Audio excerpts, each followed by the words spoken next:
Hi guys, it's a beautiful day once again and welcome back to Dexter's World channel.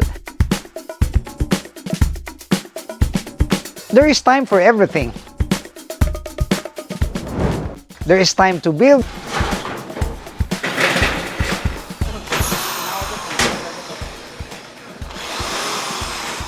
There is time to destroy.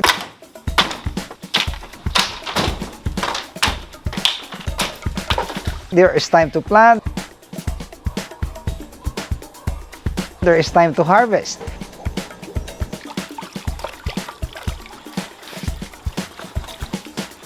That is my favorite verse in the Bible. And this time is the time for us to stop using this place as our grow out tank for our Japanese koi.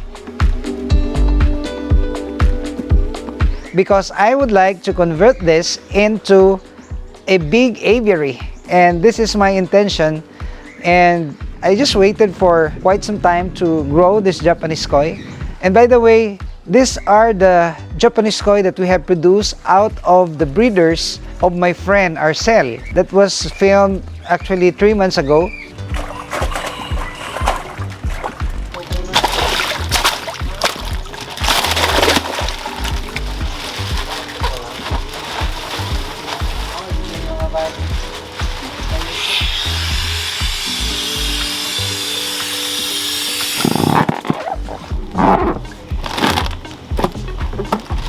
And we promise that we can breed this one and we can produce many fingerlings, and they are now juveniles and they are about to be transported to the pet store.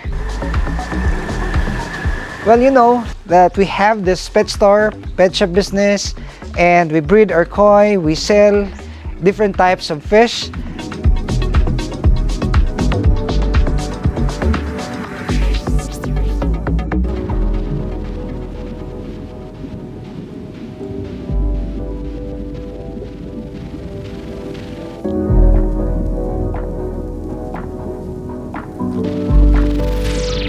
And when I started this channel, I was telling you about the good business that we can do out of the breeding of this ornamental fish. And today's video, we're gonna harvest all of them.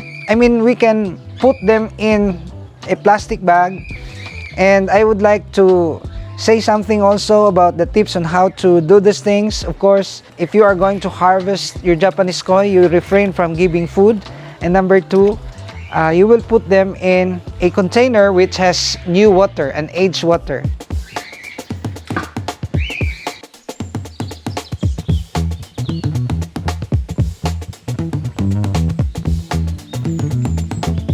So you see that our staff had been doing this early in this morning. We dismantled this one piston.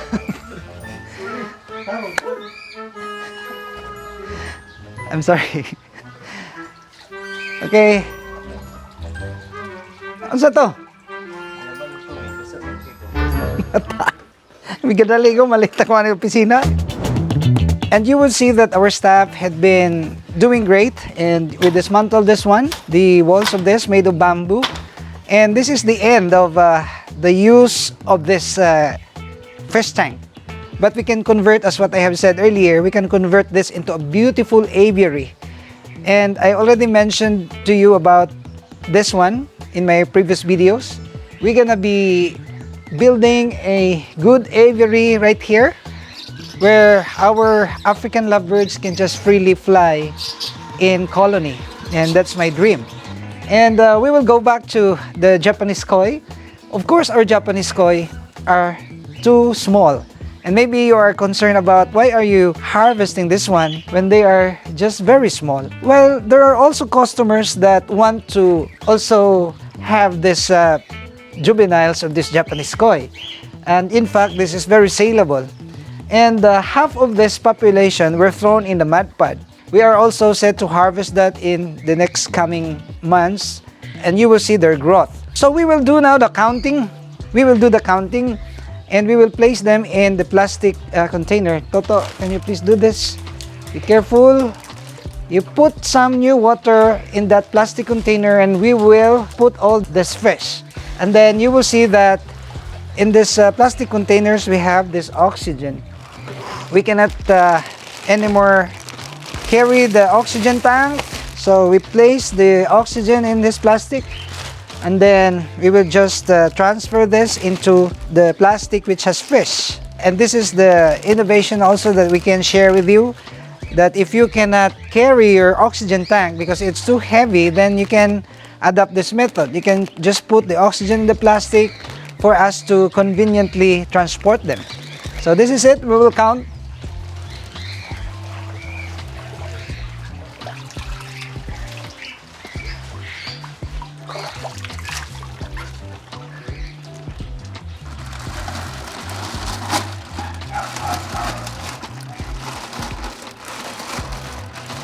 You look at this, guys. There is a black koi. Wow, it's very black. It looks like the shark. We will save this one. I will not sell this, and this can be a potential breeder in the future. Actually, I can see right here that there are 3 sizes. We have the bigger, and then the smaller, and the very tiny ones are here. So it's good to segregate our fish according to sizes. And you will see here the size. These are very small.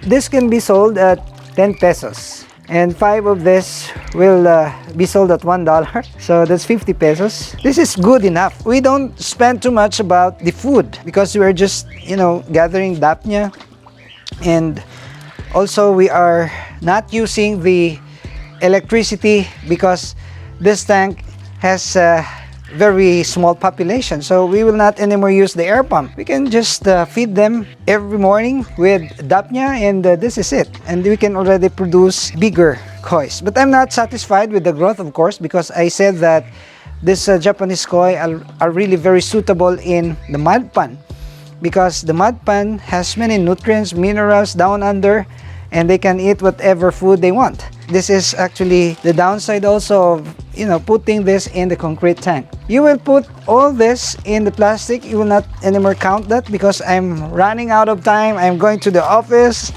I'm getting late now because today is a work day. I also have many tasks to the office where I work.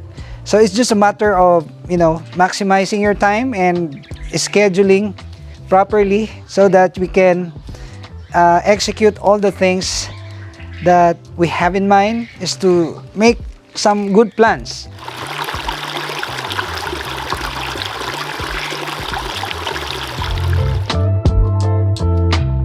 It's easy to segregate them when they are in a small container in the aquarium. So the segregation process will be done at the pet store.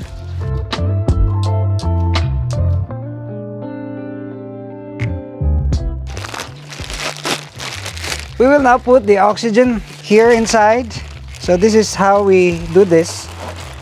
Put this here, and then we will squeeze.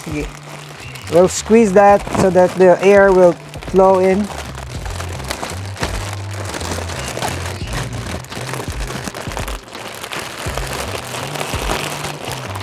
Hop. Get it. Bring up.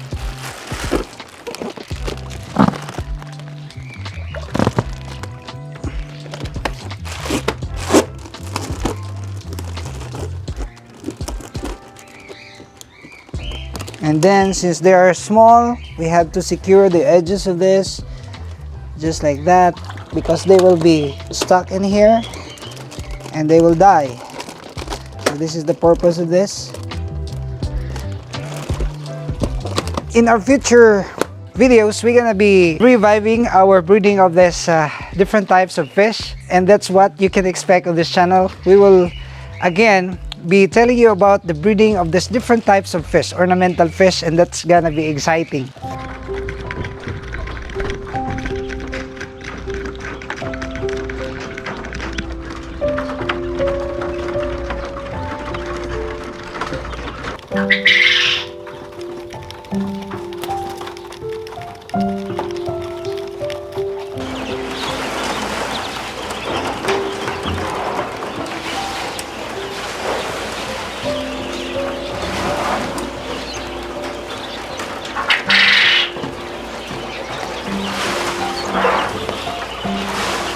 And I'm glad to share with you the updates of our quail, because our quail have been so religious in, laying eggs. I'm so happy because we have started only less than 50, and now we are close to 1,000 breeders. And in fact, I'm scheduled to build another quail cages right here in order for us to meet our target for this year 2022.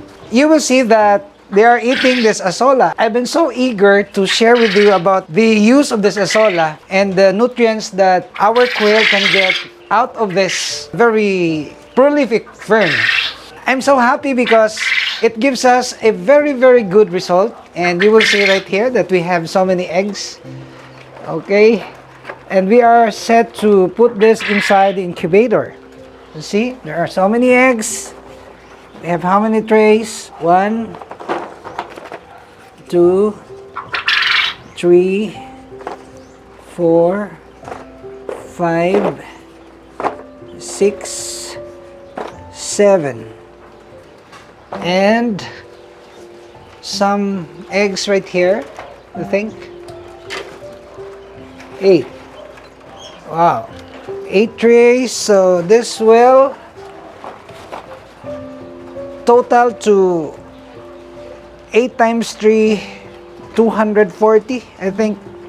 240 eggs collected yesterday because we're daily putting this inside the incubator. And I am so inspired with this quail farming because it's really very easy to manage. You will not need big space, and you can just manage the disposal of the waste, and then you can manage the birds, and they will give us plenty of this eggs. Just allow me to tell you something about this business. I'm giving them 3 kilos in a day. So per kilo is actually priced at 40 pesos. So the 3 kilos is 120, and they are giving us 270 eggs. And the price per egg is 2 pesos. If you will multiply that to 270, that's something like 550. And then you will deduct the cost of the 3 kilos, which is 120. You can compute how much you will gain per day on a daily basis. And I'm so happy because the azolla that we are integrating in their feeding system have tremendously decreased also their consumption. Because before we discovered that azolla is one of the greatest feeds that we can, give to our quails, we are giving them up to 5 kilos in a day. I mean, they can consume 5 kilos in a day. I'm so happy because we're giving them unlimited food. Overnight, they can eat, and they are giving us this big eggs actually. Because I have tried farming quail before, and the eggs were not uniform before. But now that we have used the azolla, you'll see that eggs, they're big. I'm so amazed with this. Because they are in uniform sizes. All of them are large eggs. And I can attribute this to the azolla that we used for our quails. That's why it's high time for you to start your azolla plantation. Because this azolla plantation can help you in all animals that you may produce in your farm.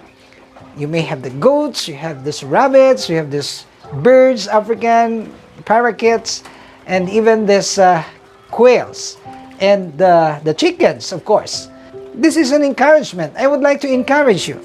And you will see that in our cage right there at the pet store, it's filled with chicks, and they're growing so fast. In just a matter of 10 days, you can already see that they are surviving, and they will really survive if you will just put some light, and then after 15 days you can transfer them already to the breeding cage. So I'm referring to the brooder cage. 15 days onwards, you can transfer them already to the breeding cage, because some of them can lay eggs in just a matter of 45 to 60 days, they will start laying their eggs.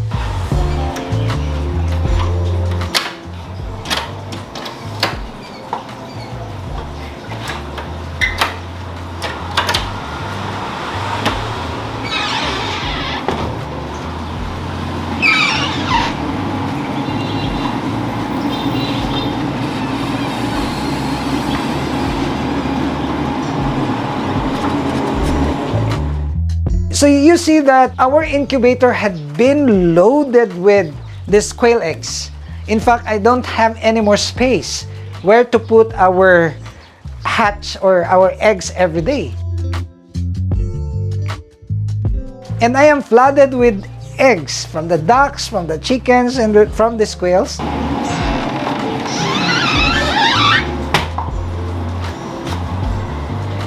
And I hope, guys, that you're encouraged with this video. And shout out to those ones who became a member. Many have asked me, Dexter, how can I become a member to your channel? Well, you can just click the icon of Dexter's World, my picture, and then you go to somewhere, it's a put in there the word join, and if you will click that, of course, you will go through a process and you can become a member and you will have the badge. And shout out to all the members who have joined and decided to join the channel. I would like to invite more members for this channel because this channel have also regular recipients. This channel have regular beneficiaries. We are doing that behind the camera, and if you wanted to join with this cause, well, of course, you can become a member. So thank you guys for watching, and shout out also to our viewers and to our subscribers. And to those who made comments, thanks a lot for inspiring me. And if you will subscribe to this channel, you will see our videos uploaded every 2 days now. Only here at Dexter's World.